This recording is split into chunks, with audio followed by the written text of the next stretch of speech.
It is Monday, August 11th, 2025. This is another edition of Baseball Today presented to you by Mountain Dew. Looking for a refreshing citrusy kick this summer? Go grab yourself a Mountain Dew. That is my man, Trevor Plouffe. I am Chris Rose, producer Dan, intern Sawyer, reunited after several days together in the warehouse where we were shooting Floorball 4. It was awesome. It was a great time. As always, a lot of drama, and it was good to hang out with you, bud. A lot of drama. I was getting thrown around that whole rink, tossed over the boards. My gosh. Yeah. How do you feel? No, it's good though, because we didn't do any episodes, as people know. It's right. Good to be chopping it up with you. You got a lot of baseball to talk on a Monday. We do. How's your body feel?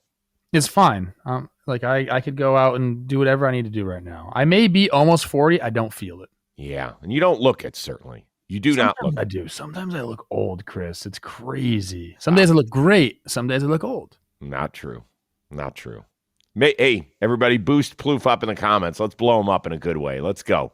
Help him out. He needs it. Come on. Start with a tip of the cap, and this is a great one. Jen Powell, first woman to umpire in a major league game. Over the weekend, down in Atlanta, she was all smiles when she was at first base. Worked behind home plate. We'll talk about that in a bit. I thought, as eloquent as she was, the best words came from a 25-year veteran, Chris Guccione. Kind of just hit me just now, like the magnitude of this whole thing and how hard she's worked. And I have a daughter, and she was so excited to meet Jen. And, this is just a great role model and for girls and women out there. I'm so proud of her. She does an incredible job. She's an incredible person and likes to have fun, works hard. So this it's huge. Yeah. Thank you. Yeah, you're awesome. I love that at the end when he said, "You're awesome." He meant it. And Gooch is a great guy. He's one of the good umpires for sure. But I echo his sentiment. I mean, I think representation matters, especially for a job that I don't think a lot of young girls are saying, "Hey, I see myself doing that," but now they can. That to me is cool, and it's done by merit. She earned it. She worked her way up. She's been good. Yeah, love that. Listen, she went behind home plate yesterday, and the first pitch of the game did not go as planned. She called it a strike. It was not a strike, and it was one of I want to say it was 13 missed calls, which was not far off the average for a major league umpire. Let's remember she's a rookie, so just like when a rookie goes 0 for 5 in a debut or gives up 4 runs in 2 1/3 on the mound, you don't judge them strictly by one appearance.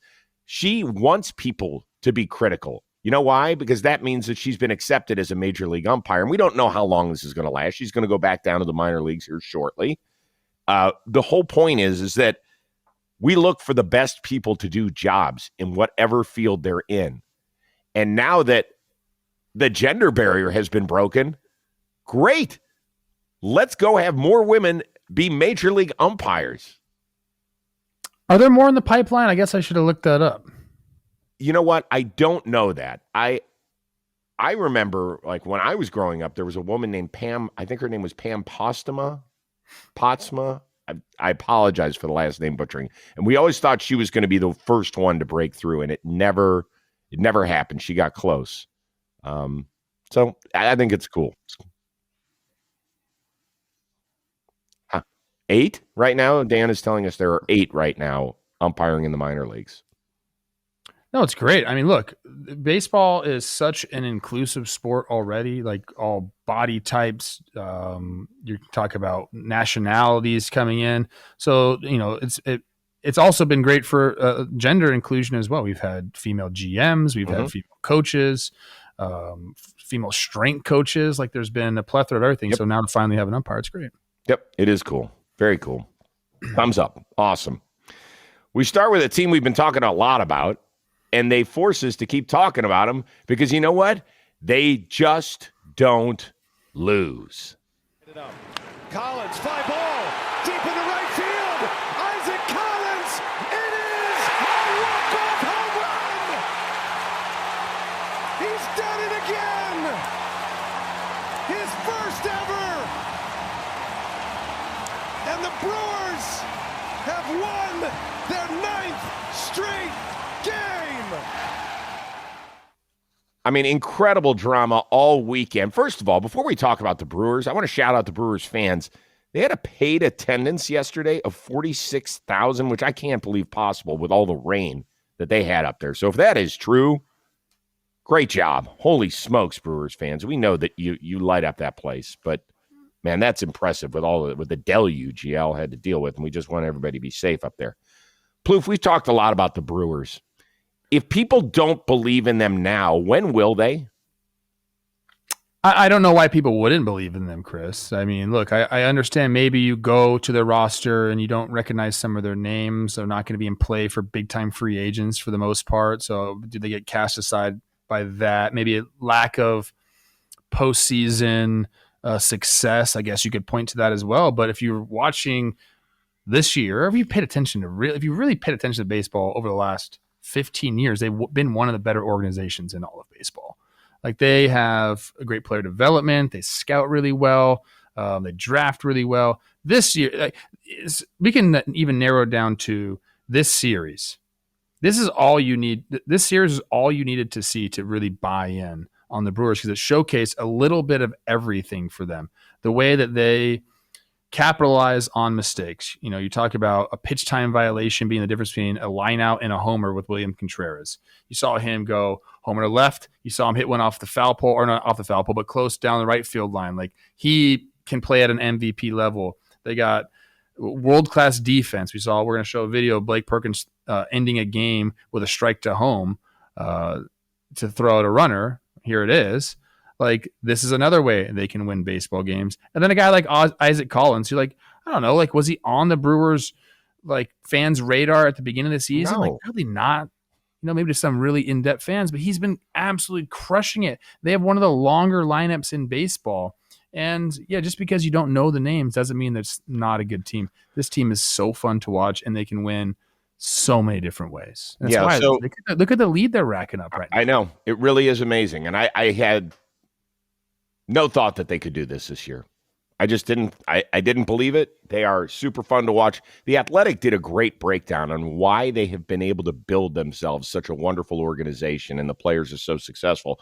Now, Christian Yelich is one of the few stars they've had throughout this entire time. And Yelich said, our culture here brings the best out in players because you feel comfortable when you don't have to put the team on your back all by yourself. Just compete your ass off and have fun. Just give it hell. That's all you can do. And I really do think that's the way. Now, in answer to the question, I think people are going to be reluctant to say anything other than they are a great regular season franchise until we get to October.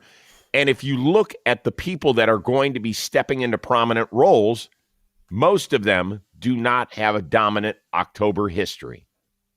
Whereas the teams are going to be competing against, the Phillies, throughout that lineup and pitching staff, you have seen guys strap it on come October. Dodgers, same thing. Padres have made it to the NLCS. They've had guys that have performed big time at times. The Mets, if they're able to stick around, they have some guys who have done it. Not a ton, but some. So it's just, I think that that's the reluctance. And Brewers fans can feel frustrated. They're like, hold on, why are you holding that against us? Well, I mean, when it comes to the end of the day, you don't want to just be known as a great organization that puts together a great regular season. Yeah, I mean, look, I think every season is different in that regard, but I can understand why people will say that, because they say that about my Twins. So I understand the frustration on both sides of that. The fan base in Milwaukee being like, who cares? This is a new season.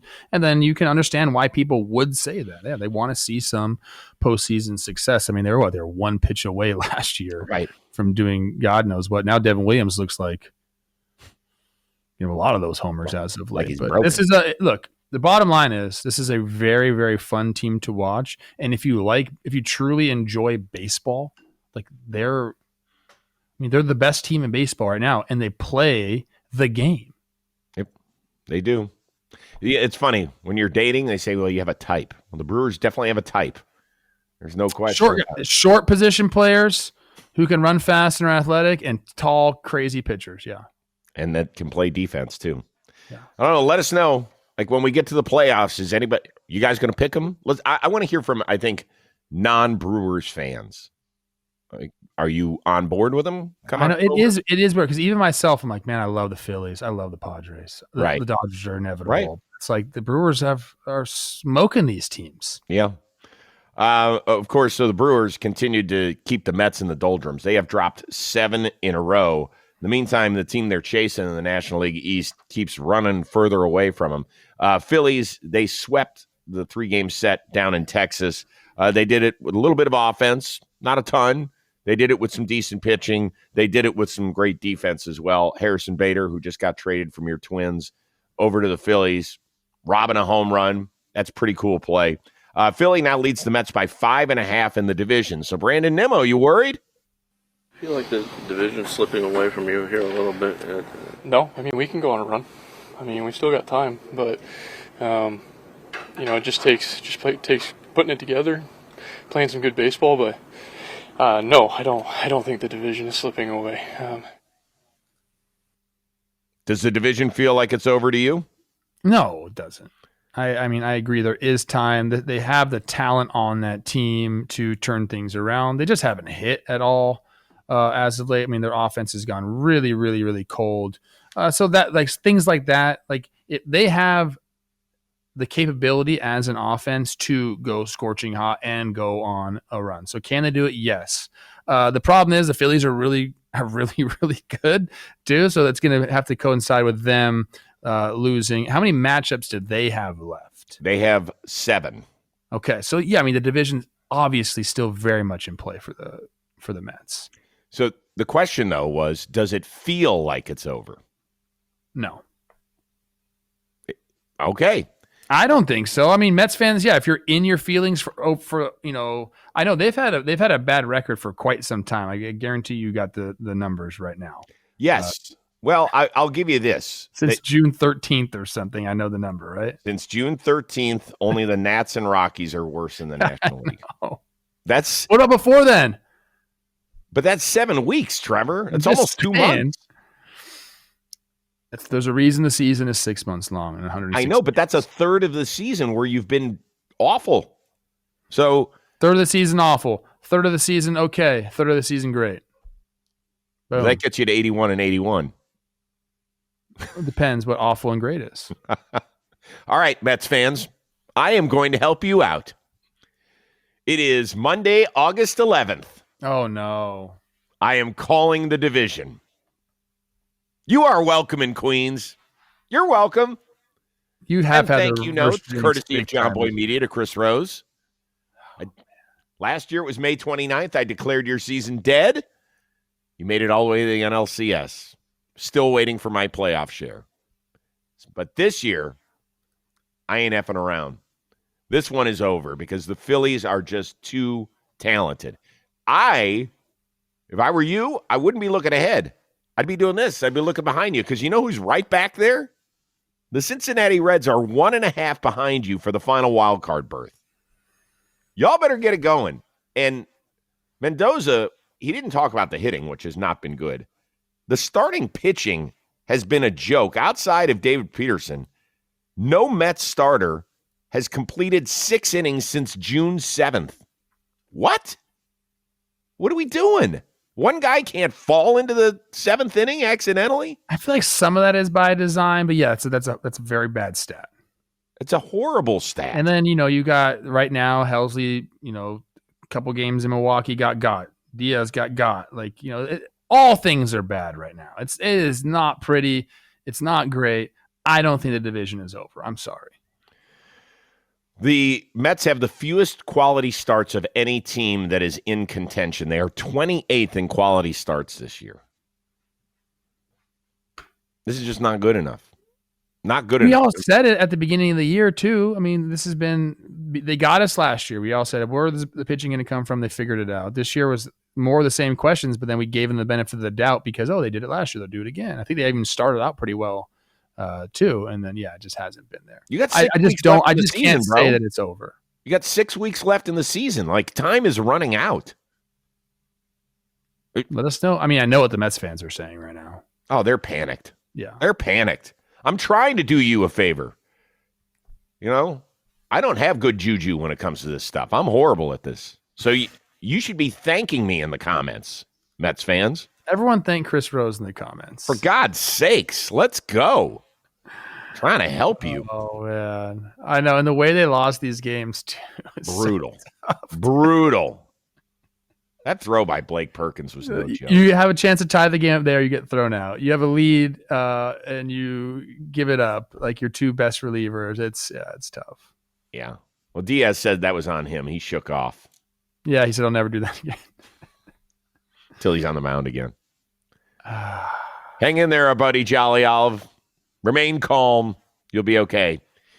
We're going to take a spin over to the American League and much more. But first, all right, before we get back to breaking down today's games, I want to talk to you about Moomoo. It's the trading platform I've been using lately.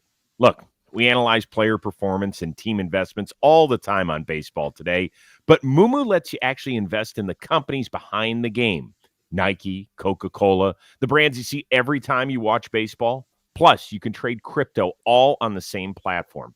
Now, what really caught my attention is that over 26 million users globally trust Moomoo with their trades. The platform offers $0 commission on stocks and options. That means more of your money goes toward building your portfolio instead of paying those nasty fees. For newcomers, there are solid incentives right now. You can receive up to $1,000 in Nvidia stock with a qualifying deposit. They also have a cash sweep program that earns up to 8.1% on uninvested funds. That's actually outperforming the S&P 500's first half of 2025 returns. And for those of you in the New York area, deposit just $1. You'll get a free Moomoo Monday ticket to Mets home games. The tools are straightforward enough for beginners, but sophisticated enough for experienced traders. If you're ready to start investing beyond just talking about it, check out the link in our description or scan the QR code to get started with Moomoo's limited time offer. Now, let's get back to baseball. In fact, we'll make the jump to the American League West. Things got even tighter over the weekend. Astros, they took a series in the boogie down. Jose Altuve did what he does against the New York Yankees. Hit career home run number 250. He joins Jose Ramirez as the only active player in the 250 home run, 250 stolen base club. More importantly, it allowed Houston to remain a half game up on Seattle, who big dumpered the Rays.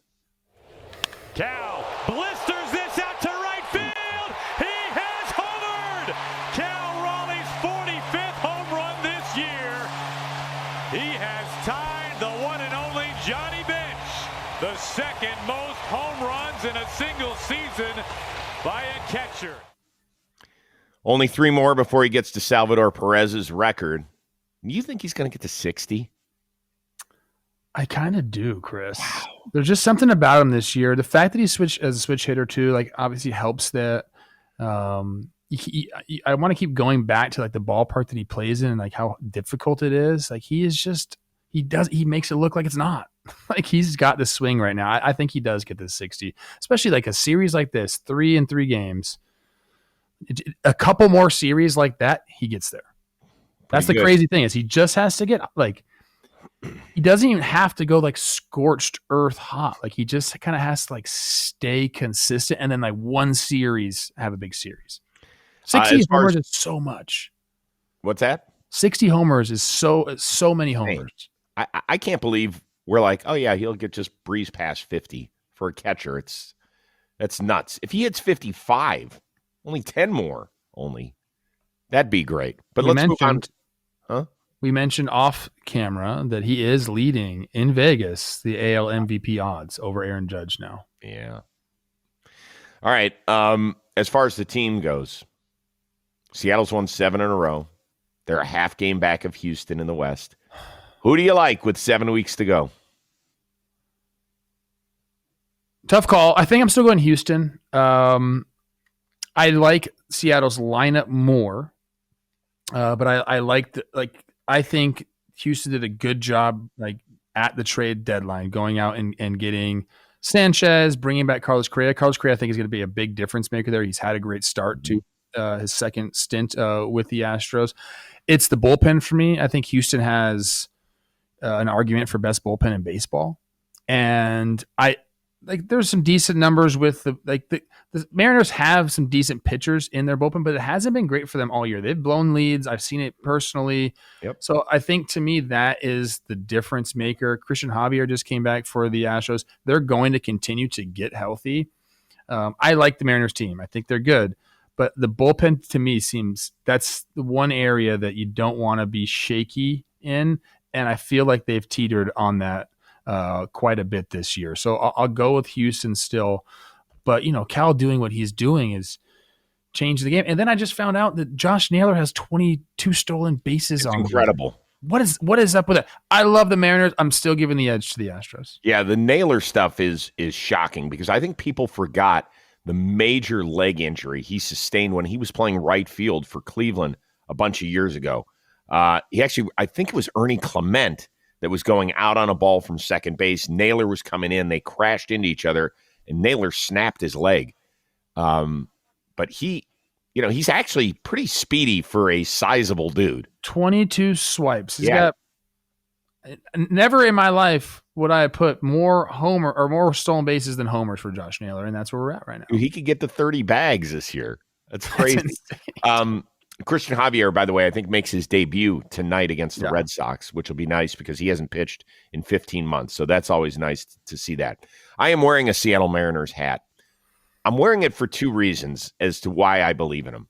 Number one, Julio Rodriguez, who is the latest guest on Dugout Discussions, he was fantastic. He came out wearing his basketball jersey. So go check it out. The episode just dropped today, and he was such a pleasure to be around. I had a great time with him.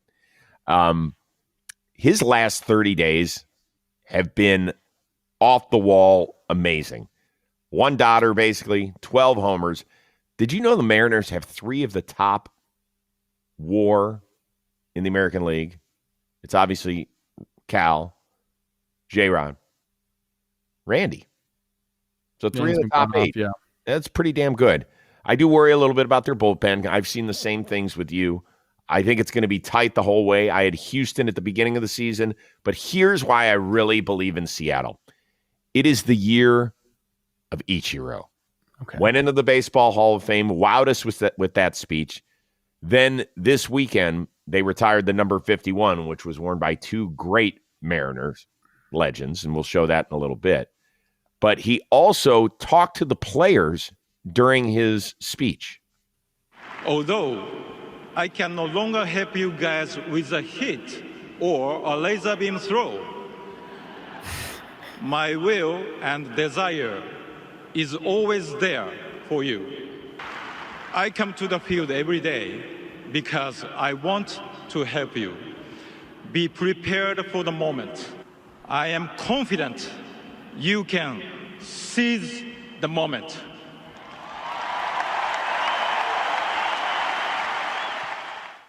I mean, when I heard that, I was like, let's go. It was almost presidential the way he delivered this. I mean, that's who he is in that city, in that ballpark. If you don't know, he really is at the ballpark, like still playing baseball every day. It's kind of crazy to see, to be honest with you. There is not another place that you go where a former player is just out there throwing balls from the outfield. Like, he's doing everything, and he still looks great, by the way. He still has the laser beam from the outfield. So I dig that. I like that for you in the Mariners, having Ichiro on your side. I still have the Astros, though. J-Rod said he's his throwing partner. Gave us some great Ichiro stuff. I have like a video on my phone of Julio Rodriguez and Ichiro throwing to third base, and Ichiro's throws are better than Julio Rodriguez's throws. It's crazy. He's a freak in the best way possible. All right, don't look now, but the reigning American League Central champs are back in the playoff hunt, thanks to a few newbies. Rock to deep right field, C.J. Kafis. Kiss it goodbye, and the Guardians' lead is now 3-1. His first Major League homer. And it was a majestic blast deep to right field.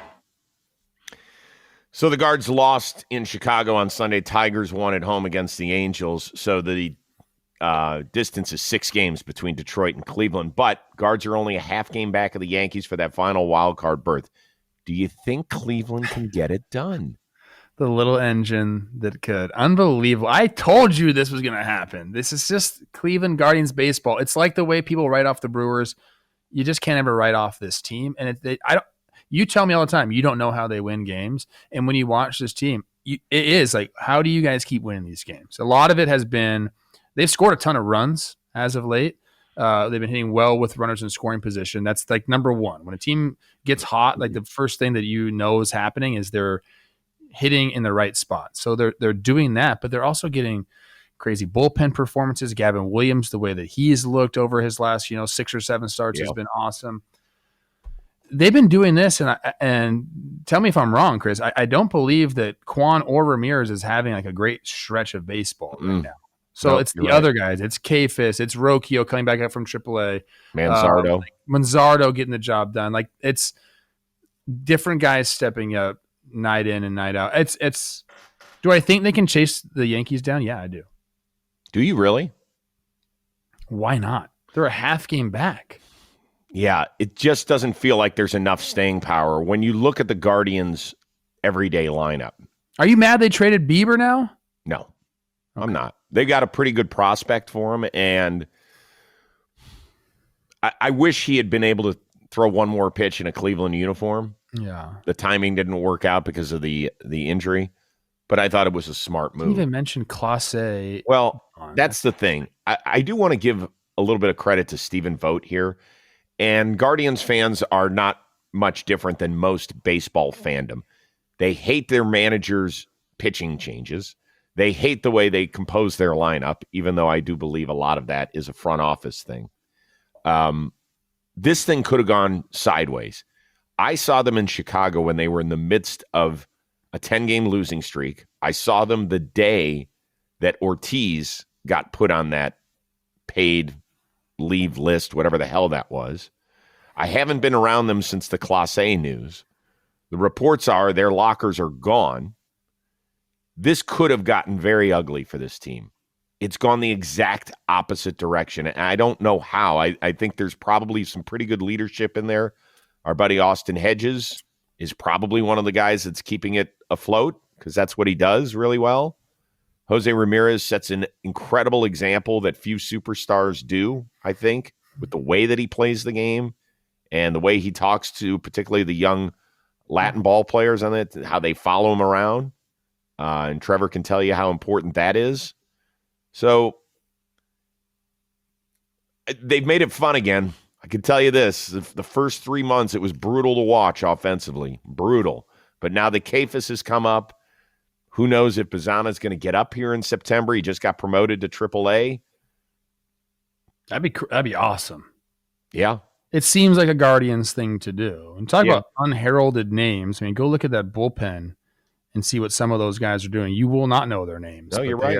And talk about Nick Enright. I mean, even like a guy like Jacob Junis, who's having a great year. Some people might know his name. But man, like I guess, and you tell me this, like whoever's running their pitching program is. Yeah, it's crazy.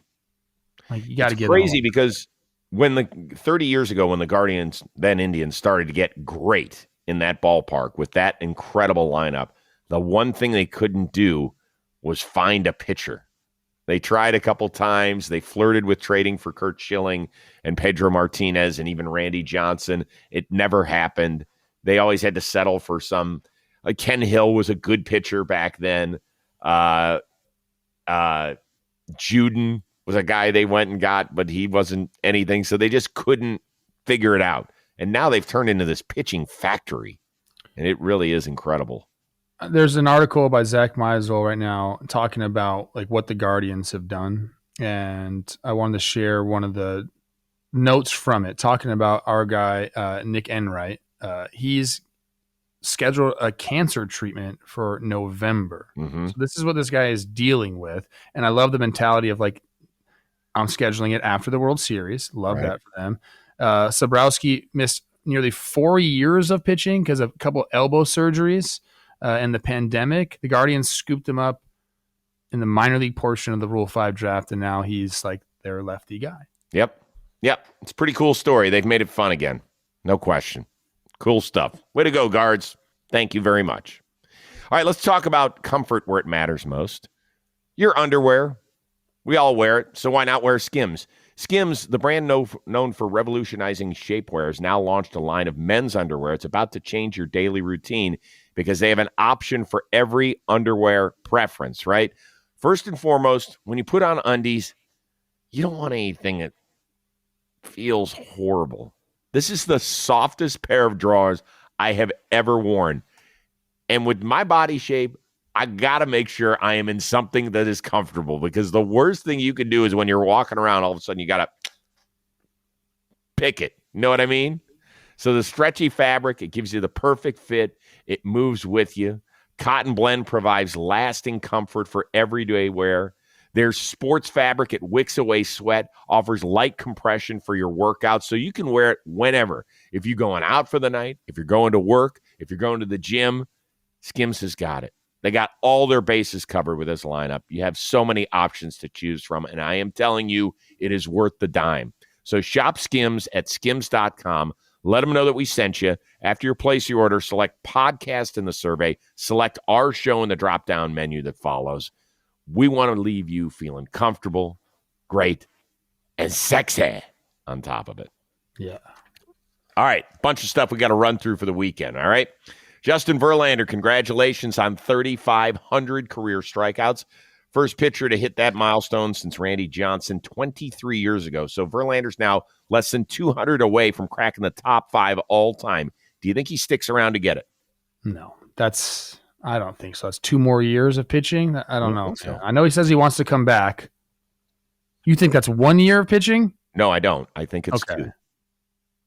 It's 2 healthy seasons.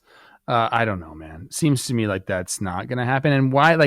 Does he care to be top 5 all time? Yes. I think he absolutely does. And I don't think that's a bad thing. I don't think. Why not stick around and try to be number 1 all time? Just play for 10 more years. I mean, if you're Maybe healthy, he will. Maybe he will. Maybe him and Carlos Santana are just going to keep playing forever. I don't know. I heard he's placing a call to Jamie Moyer to see how these things work out. All right. What was the bigger news for the Padres on Saturday? That they got Michael King back in the rotation for the first time in months, only went 2 innings, right? Or that San Diego relievers that replaced him struck out 14 Red Sox over the final 7 innings. I think it's got to be the bullpen. I mean, that's been kind of like San Diego's calling card all year long, being able to rely on a strong bullpen, especially as we get closer to October. Great. Love pitching staffs, love starters. They get you through 162. But when it comes down to crunch time, end of September into the playoffs, it's the bullpen we're looking at. Can you preserve a lead? Can you come in and put a fire out? So I'm sticking with giving my love to the bullpen in San Diego. You know, we showed Lourdes Gurriel taking Mason Miller and turning around 104, but that's been the lone blemish since he's come over. He's got 9 Ks in 4 1/3 innings in his new unis. I do want to see this team make the playoffs. I want to see exactly how far they're going to let those starters go, because they are going to let that bullpen eat. They're not going to be able to do it every day, or maybe they will with the number of arms they've got down there. It's freaking awesome, though. It's so fun. Dodgers take a series from the Toronto Blue Jays. Shohei hits number 40 and 41. Also struck out in the 9th inning. What a bat that was for Fluharty. Yeah, that was pretty good by that kid. ERA over 5. They also did get some good news. I'm talking about the Dodgers on Roki Sasaki. Beginning a rehab assignment, expected to be Thursday. Possible return late August, early September. Been out with a bad shoulder. Do the Dodgers need him? Yes, they do. And I think maybe they even need him as a piggyback bullpen option. I don't know what they're going to do with him. Their bullpen has not been good this year. Even the guys that are supposed to be good. We had a lot of injuries, but when they've been back, they just haven't been great. I mean, Tryon was hanging sliders there, gave the Blue Jays a chance to come back in that last game. Just all season long, I feel like that bullpen's been pretty shaky. So they need him. I don't know what kind of role, where they're going to figure out when all these guys pitch, but they need arms. They need guys to step up. So I think he's very important to that team. Right. Well, Snell's back. Glass now looks really good. He did walk 4 yesterday. That was not good, but he has pitched very well since coming off of the injured list. But yeah, they don't have a ton of guys right now that they can rely on. So we thought that was going to be like the best bullpen in baseball, the guys they were signing. Possibly. Like one of, and it just has not been that way. What are their overall numbers? I guess I'm going to go look right now as you ask another question.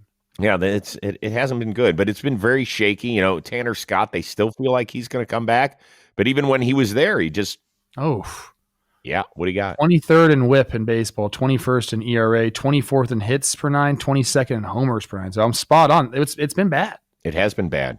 And October, when you don't feel comfortable, if you're Dave Roberts walking out to that mound and you're looking down there, you're like, but they need to get Roki some more experience on a major league mound over here in the United States to get him ready. And I think the Dodgers are going to be playing some critical games for the division.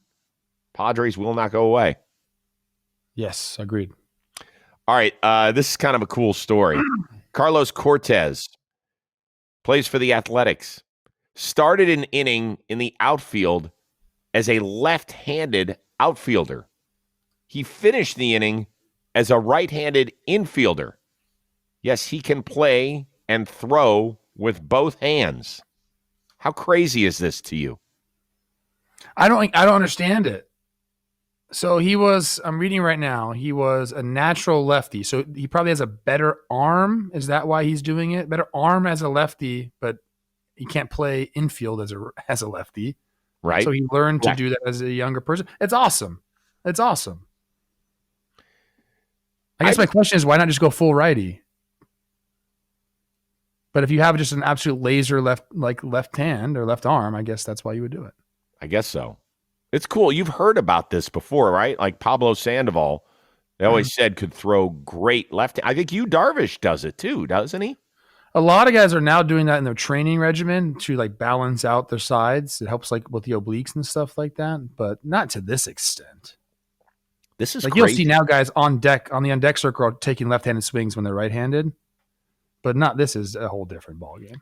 It reminds me of an NBA story. I believe it was in the 1988 draft, maybe. Sawyer or Dan, you can look this up. There was a big man from NC State named Charles Shackelford. And they said, because he was really versatile, particularly around the basket. They said, well, what makes your game a little different? He goes, well, I can use both hands. I'm amphibious. He's amphibious. Yeah, that's like a Yogi Berra thing right there. It's pretty good. What year was Charles Shackelford drafted? I want to say he was the 7th pick of the 88 draft. Is one of you guys looking that up? Because I really want to pat myself on the back if I'm right about that. You get that right, you're crazy. Yeah. Whoa, what was that? Your microphone stinks. What was that? We're putting it in the chat. Let's see here. 88 draft. Yeah, well, what pick was he? You can put that in there if you don't mind. My gosh. Are we sleeping at the wheel? I know we've been off a little bit, guys. Unbelievable. Interns. My Let's gosh. Go. I guess we'll never get the answer to that. We'll figure it out. Charles Shackelford is his name. Charles Shackelford. Do you guys listen to the show when we do this or not? Baseball only 7th pick of the 88 draft. Nailed it. Didn't even look it up last night. It's so weird, dude. I'm telling you. Yeah. I can't remember most things, but that's pretty all right. Good job, Rose. Last thing, we talked about Ichiro having the number 51 retired. And Randy Johnson wore it before him. And he was pretty good too. So they retired the number 51 for those dudes. And it was great because Ichiro got to throw out the first pitch and Randy Johnson got to catch it in the catcher's gear. That is just an amazing visual. It almost looks like a Saturday Night Live skit with those two getting out there. It's great.